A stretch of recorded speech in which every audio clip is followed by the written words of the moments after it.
Hi, my name is Des, and I am on a journey to live toxic free in a world full of toxins.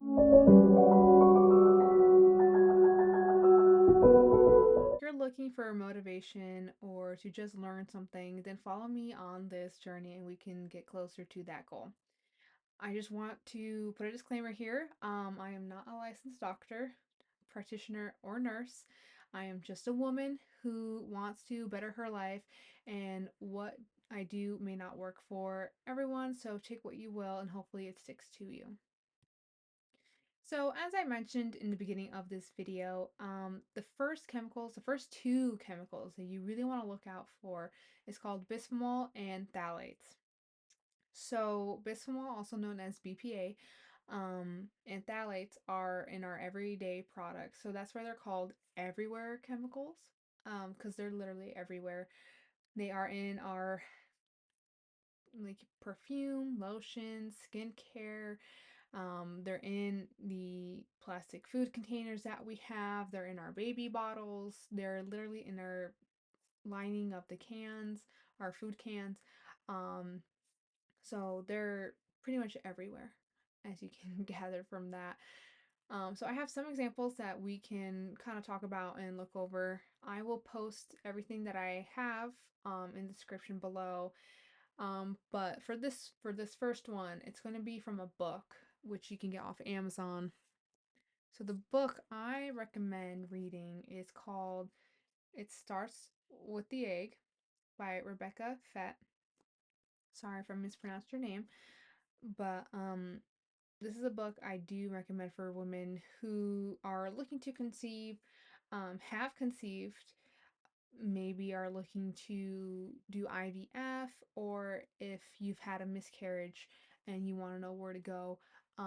I just want to let you know that I am not a mom yet. Uh, I am trying, well, I want to say I'm trying to conceive at the moment, but I am trying to better myself and my husband for the future. So when we do end up conceiving, I won't be surprised. And I won't be so worried about everything. I mean, I already am, but that's just me. So the first page I want to talk about is on page 35. So this is chapter 2 of this book. And this chapter is protecting eggs from toxins. So this is what this chapter is all about. And I'll show you what I have here. But the two types of chemicals is what I have highlighted. Um, so it says the two types of chemicals to pay most attention to are bisphenols and phthalates. Avoiding an unusually high level of exposure to these chemicals can help protect developing eggs and sperm, reducing the risk of miscarriage and protect your future baby's health. So, pretty much what she's saying in this is that it's not just the woman's problem, it's also the man's. This is something that you both have to kind of think about when it comes to trying to conceive or conceiving, or if you already have conceived. um you want to kind of think about these things be like even before, but if it's already happened, then you want to think about it for the next time if you end up having another kid. But if it you haven't really thought about like the man's side of all this, that's okay. Not everyone thinks about this. They always think it's the mom's job, but in reality, I mean, how many people does it take to create a child? It takes two, you and one other person. So I mean, it's kind of a two-way road here. It's not a one-way street. This is something that both parties should think about. So that's my hot take on that. But that's pretty much what she's saying is that these are things that both you and your spouse or whoever have to think about. There's a lot of talk about the man side of all this. I will go down um in that on a different video. It's something I just kind of like started hearing about recently. It's not something I really look too much into, but again, if you're doing something to better yourself, then your spouse should be doing the same thing to better himself um, in this. So this is something that you definitely have to talk about with your spouse. Another page I want to talk about is on page 40. Known as plasticiers. They help make plastic strong and flexible, provide structure for products such as hairsprays and nail polish, and help fragrances last longer. Given all those roles, it is not surprising that phthalates are widely used in plastic and fragranced products. Just like BPA, these chemicals can disrupt the careful balance of hormones and needed for optimal fertility. So, again, same thing on the other page that we talked about. This is something that both partners should talk about and think about, especially when it comes to a child. Not even just your child. If you're not even trying to conceive right now, it's something that you should think about and consider when it comes to your own body. Because if your body is not exactly toxic free, then you might have problems down the line. Allegedly, let's just throw it out there, allegedly. Um, that it could lead to Alzheimer's, dementia, it could lead to cancer and all that wonderful stuff that we don't really think about. But once we kind of get that bad news for the first time, then we're like, oh snap. So it's a little too late at that rate. But you can always try and lower the exposure to all these things and lower your chances of getting anything like that. It's not going to guarantee anything.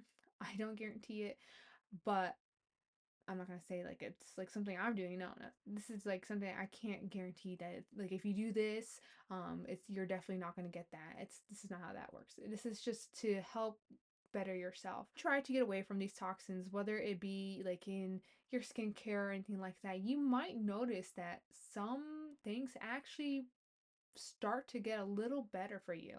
So, if this is something that you want to kind of look into, definitely look into it and see what you can do to avoid the high exposure to these chemicals. So, the first thing I want to kind of talk about is this website. It's called BPA and phthalates chemicals found in our homes, information and tips. So this is from the Washington State. Um, so it's a government official like website. I don't want to seem like I'm being biased here. I'm not. Washington State is not my home state.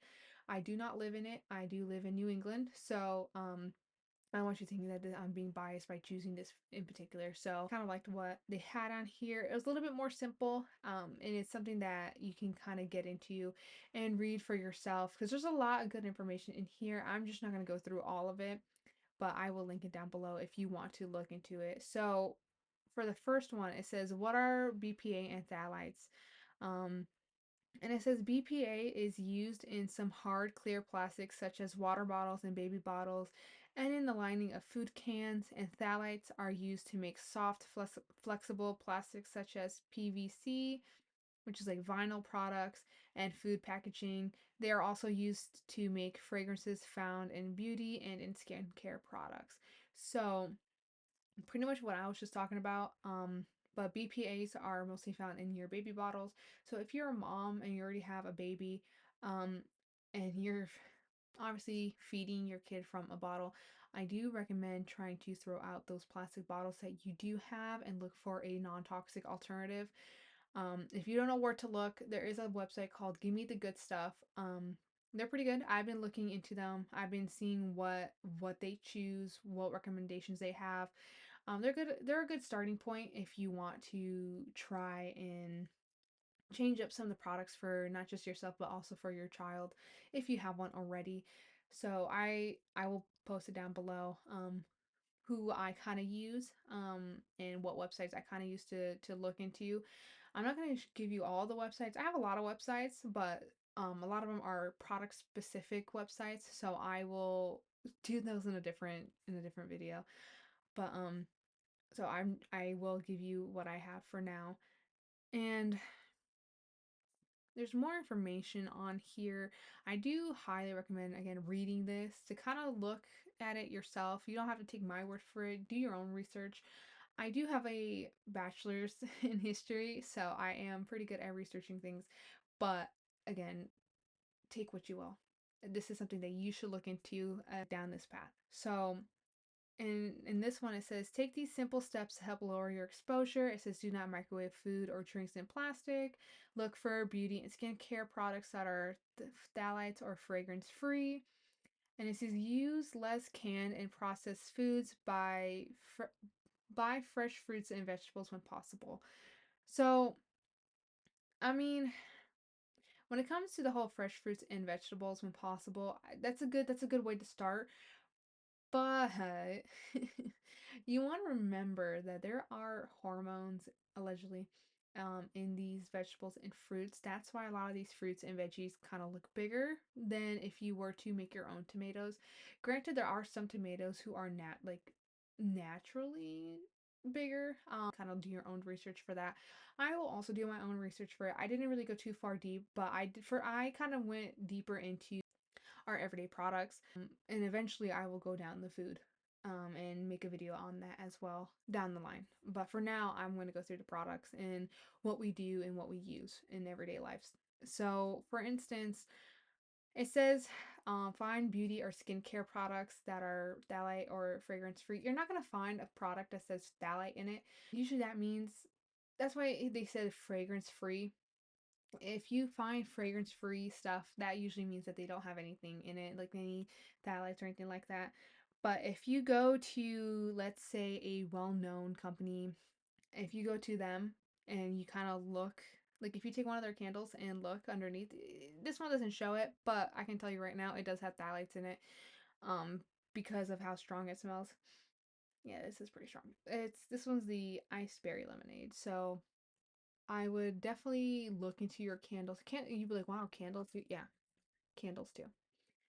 So go down, go into your products and look in the back and see if your eyeshadow, perfume, or anything like that kind of has things that you're questioning. You can definitely find toxic free products. I usually use the EWG app, or it's also a website, you can look it up online too. It doesn't have every product on there. If you, for instance, if you used a product from like Etsy, you're obviously it's not going to be on there. But if you had like a different name brand product and you try to look it up and it's not in there, that's okay. You can literally just look up the ingredients that's in the back. If you don't know what the ingredients are, you can look on it, like look in the back, or you can go on the website of the product that you have and highlight, copy and paste, and then put it into the EWG, and it can let you know what that product is. It is on the spectrum of I think they have a 1 through 10. So if it's 10, it's really bad. If it's a 1, it's not too bad, but be mindful of it. So it's something that you could definitely look into. If you just look up mascara on the EWG, they do have a verification symbol, and usually it would say EWG certified, and it's something that you should think about if you want to get some stuff like that. So obviously look into it, find things that work for you. I am slowly transitioning my own household into a non-toxic house. Obviously, I still have toxins all around my house, but this thing takes a while. It's going to take time. This is not a cheap lifestyle. If you're looking to be cheap or frugal, I mean, you can probably find some things like maybe go on sales or look for sales or find coupons or something like that.